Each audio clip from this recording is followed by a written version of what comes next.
Добро пожаловать в мой канал. Des milliers de personnes ont défilé dans les rues de Washington. John Moore AFP reportage. Des centaines de milliers de personnes se sont rassemblées samedi dans la capitale fédérale à l'appel des survivants de la tuerie de Parkland en Floride. De notre correspondant à Washington, les marcheurs s'engouffrent sur Pennsylvania Avenue par la 12e rue, l'une des 3 accès à la « Marche pour nos vies » organisée samedi dans la capitale fédérale américaine. L'hôtel Trump International affiche son logo doré juste en face. Grâce à l'écran géant et aux puissantes enceintes installées sous leurs fenêtres, les clients ne perdront rien de la manifestation. Manifestation contre les armes à feu. John Moore AFP. Tous les âges se mêlent dans le flot humain qui descend la principale avenue de Washington, entre la Maison-Blanche et le Capitole, siège du Congrès. Avant midi, heure de départ annoncée, la foule est déjà compacte à partir de la 9e rue, jusqu'au podium installé près d'1 kilomètre en contrebas, au croisement de la 3e rue. Tandis que des gens qui continuent à arriver des rues adjacentes, l'objectif de 500 000 personnes semble largement dépassé. Lire aussi aux États-Unis, la génération post-Columbine, à l'assaut du Congrès. La plupart des pancartes ont été faites chez soi, à la main, donnant libre cours à l'imagination de chacun. Nos enfants comptent plus que vos armes, les grands-mères contre les fusils, je marche pour ceux qui ne le peuvent plus. Ceci est un exercice électoral actif, en référence au Active Shooter Drill, pratiqué dans les écoles depuis la tuerie de Columbine, dans le Colorado, en 1999. En 18 ans, a calculé le Washington Post, 187 000 élèves ont été confrontés à la violence armée dans les établissements scolaires aux États-Unis, à raison d'une dizaine de massacres par an en moyenne. Nos enfants seront bientôt des électeurs, les prochaines législatives auront lieu en novembre. John Moore AFP. Un gamin de 5 ans juché sur les épaules de son père brandit une pancarte qui dit « Je suis petit mais j'aille une grosse voix ». Le papa, lui, a écrit « Nos enfants seront bientôt des électeurs ». En différents points du parcours, des volontaires proposent d'enregistrer sur les listes électorales ceux qui pourront voter aux législatives de mi-mandat, en novembre. Derrière l'organisation ultra-professionnelle du rassemblement, le show scénarisé avec pop-stars et vidéos, l'objectif majeur de la journée est ouvertement politique: créer une force qui pousse les élus à agir ou les remplace. Un groupe de jeunes chante « Que voulons-nous ?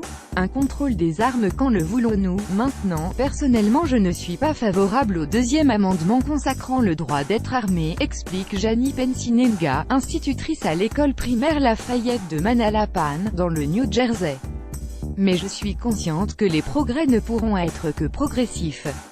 En attendant, je suis pour toutes les mesures que l'on peut prendre: contrôle renforcé avant l'achat d'une arme, relèvement de l'âge légal, interdiction de la vente aux déséquilibrés mentaux. À côté d'elle, une jeune fille brandit un panneau disant « Les maladies mentales sont universelles, mais les tueries sont américaines ». Washington, 24 mars 2018.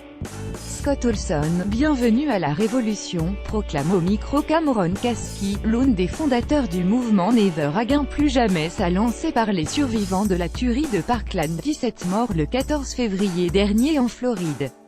Nous sommes le changement. Ma génération a passé toute sa vie à faire des exercices en cas de tuerie. Le peuple veut une loi, les électeurs arrivent.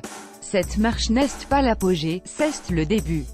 Si vous pensez qu'aujourd'hui est un beau jour, attendez demain. 96 personnes tuées chaque jour par des armes à feu, ces gamins sont incroyables, s'extasie dans la foule Marjorie Wilson, venue de New York avec son petit-fils Johnny, 13 ans.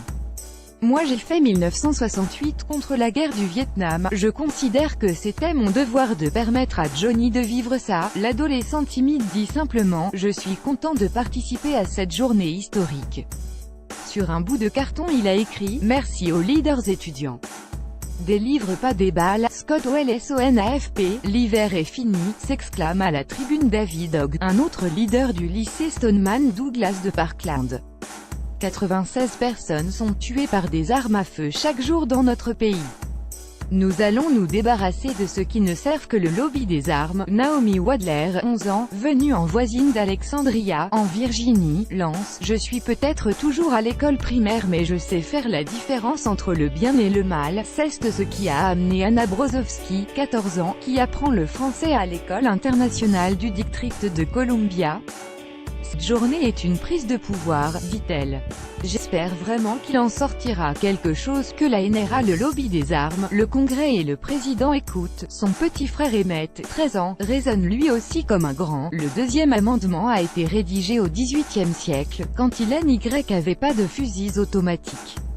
On ne peut pas appliquer des lois vieilles de 200 ans aux armes d'aujourd'hui. 6 minutes de silence. Donald Trump a déserté la Maison-Blanche, à quelques pâtés de maison de la manifestation, mais les échos de celle-ci lui sont parvenus jusque dans sa villégiature de Mar-a-Lago en Floride.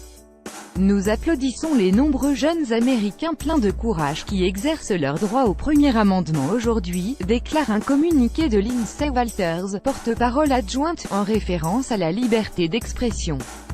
Lire aussi aux États-Unis, le débat systématiquement avorté sur les armes à feu. La sécurité de nos enfants est une priorité majeure du président et c'est la raison pour laquelle il a pressé le Congrès de passer la loi contre la violence à l'école, qu'il a promulguée. En outre, ajoute la déclaration officielle, le département de la justice a décrété vendredi une interdiction des bump stocks, système de blocage de la détente, conformément à l'engagement du président d'interdire les accessoires qui transforment des armes légales en mitrailleuses illégales. Emma Gonzalez pendant son discours. John Moore AFP. Plus de 800 rassemblements en faveur d'un contrôle renforcé des armes à feu ont eu lieu samedi à travers les États-Unis et dans le monde entier. Le point d'orgue de celui de Washington survient avec Emma Gonzalez, jeune fille au crâne rasé désormais emblématique de la croisade contre les tueries scolaires. Après avoir cité les noms des 17 victimes du lycée de Floride, cette étudiante en théâtre fixe la foule sans un mot pendant plus de 6 minutes, le temps qu'a duré la tuerie de Parkland. Sans doute le plus long silence jamais diffusé en direct par les télévisions américaines, et elle conclut « Marchez pour vos vies avant que ce soit le boulot de quelqu'un d'autre ».